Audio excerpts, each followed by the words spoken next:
Buku Wahyu ini menerangkan tentang keadaan yang terjadi pada akhir zaman ini. Dan Yohanes menuliskannya. Dan firman Tuhan mengatakan ini akan segera terjadi dan harus terjadi.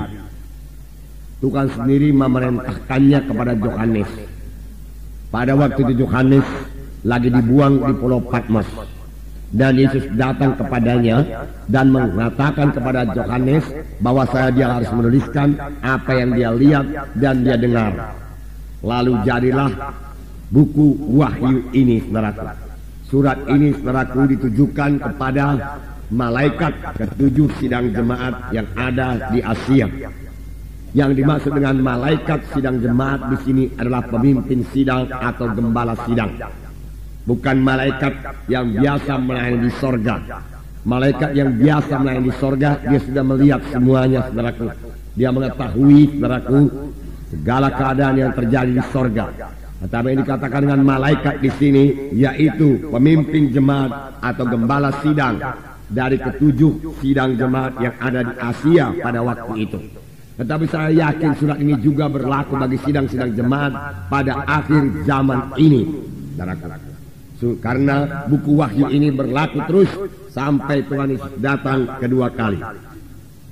Nah, tiap-tiap gereja lokal, saudaraku, dipimpin oleh seorang hamba Tuhan, dipimpin oleh seorang gembala sidang yang bertanggung jawab kepada Tuhan. Jadi Tuhan bicara kepada gembala sidang itu. Tuhan bicara kepada malaikat sidang jemaat itu. Dia yang bertanggung jawab kepada Tuhan. Memang dia dibantu oleh tua-tua sidang dan pelayan-pelayan Tuhan yang lain, saudaraku, untuk menyampaikan maksud Tuhan kepada sidang tersebut, saudaraku. Dikatakan juga bahwasanya Tuhan Yesus berjalan-jalan di antara ketujuh kaki dian itu. Ketujuh kaki dian itu, saudaraku, adalah jemaat atau gereja lokal. Kita katakan sekarang dengan gereja lokal. Yaitu Tuhan Yesus berjalan-jalan di antara ketujuh kaki dian itu. Tuhan Yesus begitu eratnya, saudaraku, dengan gereja lokal. Bahkan Tuhan Yesus sebenarnya menyatu dengan gereja lokal itu. Pada waktu, saudaraku, Saulus menganiaya sidang jemaat, dia dalam perjalanan ke Damsyik untuk menangkap orang Kristen untuk dipenjarakan maupun untuk dibunuh. Di tengah jalan satu sinar menerpa Saulus, dan Saulus jatuh ke tanah. Dan terdengar satu suara yang berkata, "Saul, Saul, mengapa engkau aniaya aku? Siapakah engkau, Tuhan? Akulah Yesus yang engkau aniayakan." Bagaimanakah Saul bisa menganiayakan Tuhan Yesus? Tuhan Yesus sudah berada di sorga pada waktu itu. Tetapi begitulah Tuhan Yesus menyatukan dirinya dengan sidangnya. Yesus ada dalam sidangnya. Sehingga Tuhan Yesus berkata, "Akulah yang kau aniayakan. Memang yang kau tangkap adalah anak-anakku, yang kau penjarakan, yang kau bunuh adalah orang-orang Kristen. Tetapi sebenarnya perbuatanmu itu adalah perbuatanmu kepadaku. Aku yang engkau aniaya." Sampai sekarang pun demikian juga. Kristus begitu menyatu dengan sidangnya. Itu sebabnya sidangnya berkuasa. Itu sebabnya, saudaraku, pada waktu kita mengabarkan Injil, jiwa-jiwa, saudaraku, menerima keselamatan, bahkan menerima kesembuhannya. Mengapa? Karena Tuhan Yesus ada di tengah-tengah kita. Tuhan Yesus yang menyambut jiwa-jiwa itu. Sebenarnya lebih jauh lagi Tuhan Yesus yang membawa jiwa-jiwa itu. Saya yakin tidak ada orang yang kebetulan hadir dalam kebaktian-kebaktian Natal kita belakangan ini yang datang dengan kebetulan. Roh Kudus memimpinkan mereka datang karena Tuhan menghendaki mereka mendengarkan Injil. Karena ada firman Tuhan juga berkata, sebelum Tuhan Yesus datang kedua kali, Injil harus dikabarkan ke seluruh muka bumi ini, sehingga tidak ada nanti orang yang berdalih-dalih. Dia sudah mendengar berita Injil. Sekarang terserah kepada mereka untuk menerima atau menolaknya. Tuhan tidak akan pernah memaksa mereka. Saudaraku, mengapa Tuhan membangunkan gereja lokal ini? Dan dalam buku Matius dikatakan, pintu alam maut sekalipun tidak bisa mengalahkannya. Jadi gereja lokal ini, gereja Tuhan ini akan hadir sampai Tuhan datang kedua kali. Bahkan gereja lokal inilah, gereja yang hidup inilah yang akan menjadi pengantin bagi Kristus, saudaraku.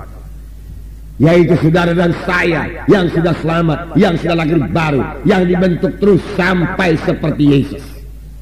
Dalam pembacaan Alkitab kita beberapa waktu yang lalu, dalam 1 Yohanes pasal 2 ayat 6 dikatakan, barang siapa yang ada di dalam Yesus, dia harus hidup sama seperti Yesus hidup. Memang ayat ini sebagai satu tantangan kepada kita. Kalau kita memakai pikiran manusiawi kita, rasanya tidak mungkin kita hidup sama seperti Yesus hidup. Bagaimana mungkin kita ini manusia biasa hidup sama seperti Yesus hidup? Tetapi firman Tuhan tetap ya dan amin. Standar Tuhan tidak pernah turun. Tuhan minta kita hidup sama seperti Yesus hidup. Berarti kita bisa hidup sama seperti Yesus hidup. Mengapa, saudaraku? Bagaimana firman Tuhan 2 minggu yang lalu, saudaraku, dikatakan orang yang ada dalam Kristus tidak berbuat dosa lagi. Mengapa? Karena benih Allah tinggal dalam dia. Kita sudah lahir daripada Allah. Ada kehidupan Tuhan memasuki kehidupan kita. Dengan kehidupan daripada Tuhan itulah kita mengalahkan dosa. Sehingga dosa, maka setan tidak berkuasa atas hidup kita. Dalam kebaktian-kebaktian Natal, jiwa-jiwa ditantang untuk bertobat, meninggalkan semua dosa, meninggalkan semua kebiasaan-kebiasaan yang jelek. Banyak di antara mereka berpikir, saya tidak akan sanggup meninggalkan kebiasaan saya yang sudah begini lama mengikat saya.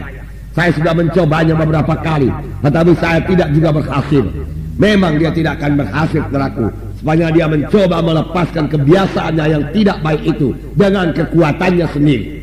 Tetapi pada waktu dia mengandalkan Yesus yang di dalam dia itu, saudaraku, untuk membantu, menolong, saudaraku, mengkuatkan dia bebas, supaya bebas daripada ikatan itu, dia pasti berhasil, saudaraku. Dia pasti berhasil. Saya sendiri tidak bisa melaksanakannya, saudara sendiri tidak bisa melaksanakannya. Tetapi kita tidak sendiri, saudara. Yesus di dalam kita itulah yang melaksanakannya. Oleh sebab itu, yang kita berkata, bersama-sama dengan Yesus kita melaksanakan pekerjaan yang besar. Tuhan Yesus juga berkata kepada kita, pekerjaan-pekerjaan yang aku kerjakan akan kamu kerjakan. Bahkan pekerjaan-pekerjaan yang lebih besar daripada ini akan kamu kerjakan karena aku pergi kepada Bapa. Yesus sudah di sorga sekarang. Tetapi di dunia ini masih ada anggota tubuhnya yang akan mengerjakan pekerjaan Yesus. Saudara mengetahui pada waktu Tuhan berada di bumi ini, dia memakai tubuhnya, berjalan ke sana kemari untuk memberitakan Injil. Dia mengulurkan tangannya menyembuhkan orang sakit. Dia memakai mulutnya mengabarkan Injil. Dia berkata, hai anakku, dosamu sudah diampuni. Memang 2 perkara baru dilakukan Tuhan Yesus yang paling banyak dilakukan Tuhan selama dia di dunia ini, yaitu dia berkata kepada jiwa-jiwa, hai anakku, dosamu sudah diampuni. Kemudian Tuhan Yesus berkata, hai anakku, sembuhlah engkau daripada penyakitmu itu. 2 perkara ini senantiasa dilakukan Tuhan. Pada waktu Tuhan Yesus berada di bumi ini, dia berjalan dengan kakinya dan dengan tangannya dia meletakkan tangan. Sekarang dia sudah ada di sorga. Bagaimana dia meletakkan tangan? Bagaimana, saudaraku, dia berkata lagi, hai anakku, dosamu sudah diampuni atau mengajar? Saudaraku, sekarang Tuhan memakai anggota tubuhnya, yaitu saudara dan saya, yang telah menggabungkan diri dalam satu gereja yang hidup, yang telah menyerahkan diri menjadi anggota satu gereja yang hidup. Bukan memakai sidangnya sekarang ini, Tuhan memakai anggota tubuhnya menyampaikan maksudnya yang kekal,